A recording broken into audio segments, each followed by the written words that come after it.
everyone. In this video, we will talk about the navigating R data object, such as class, head, dim, length, named, str.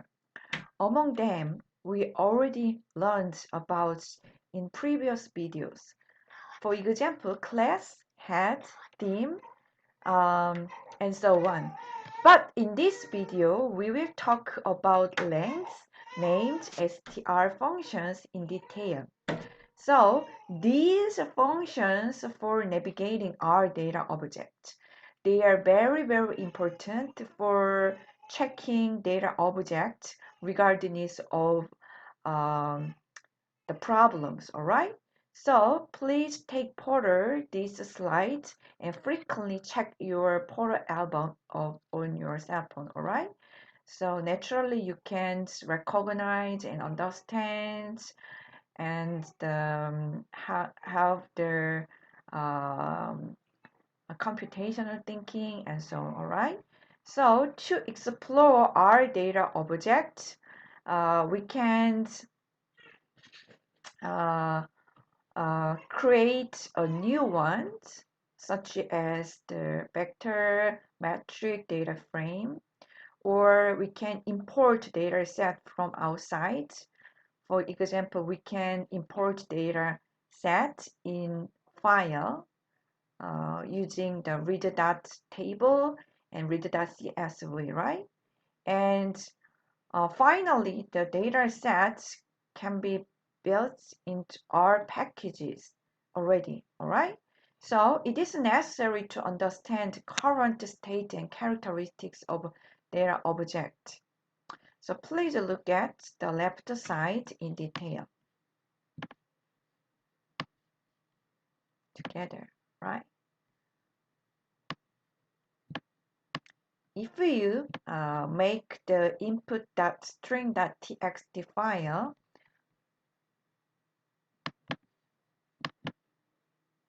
follow this.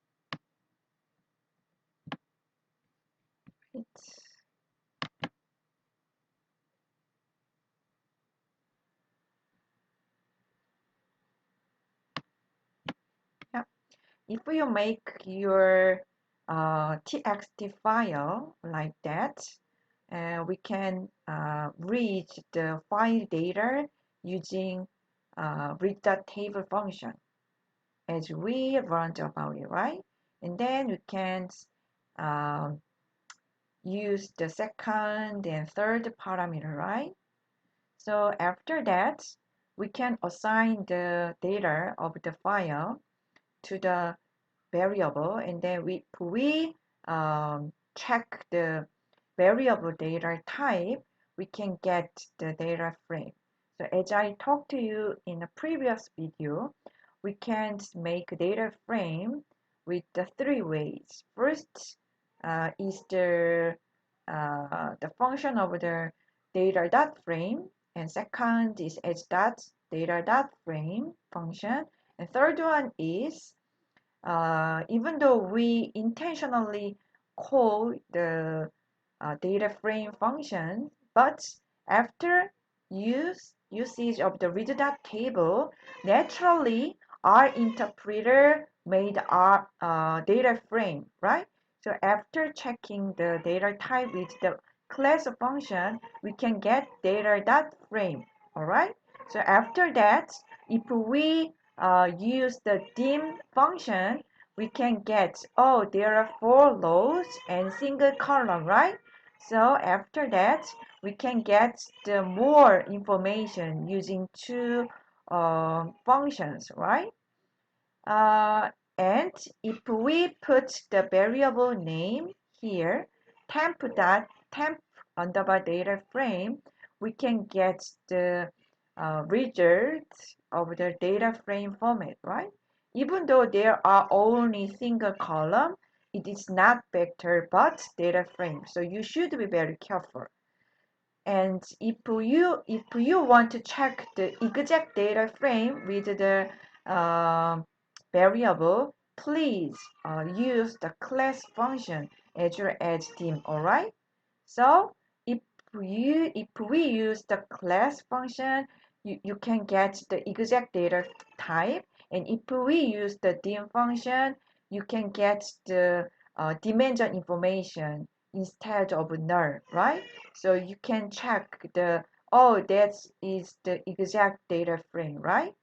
And that is the new function in this video. If we use the length function with the variable name, that has the single, right, column, right? So the number 1 is the correct, right?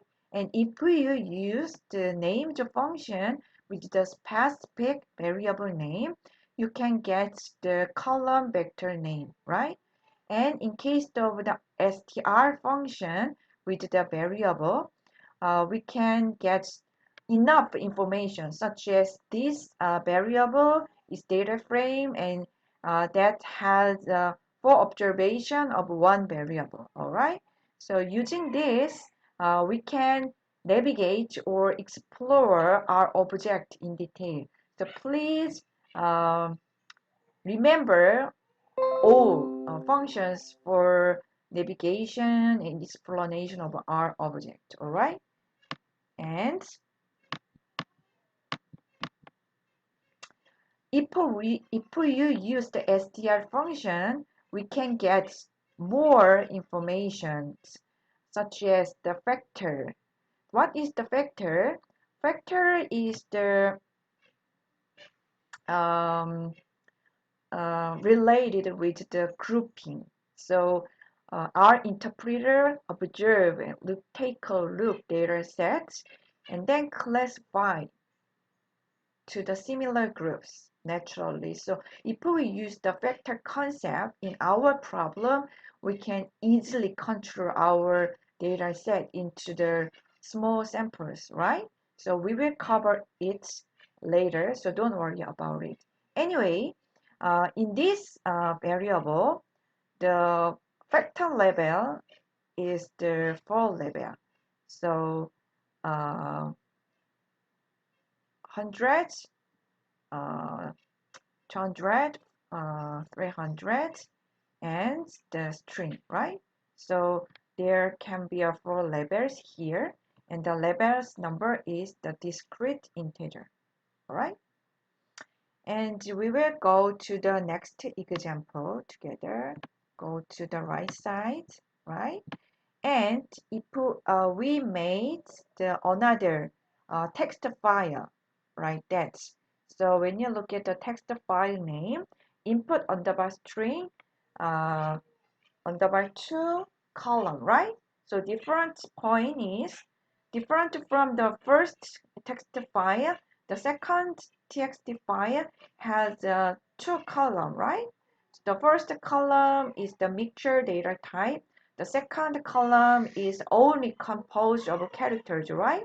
So if you use the read dot table with this text file, and then after calling the class and dimension functions and length and named str functions, we can get the proper information for this txt file, right?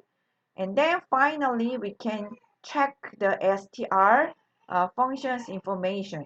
So different from first one, this vector can be have the each column variable information, right?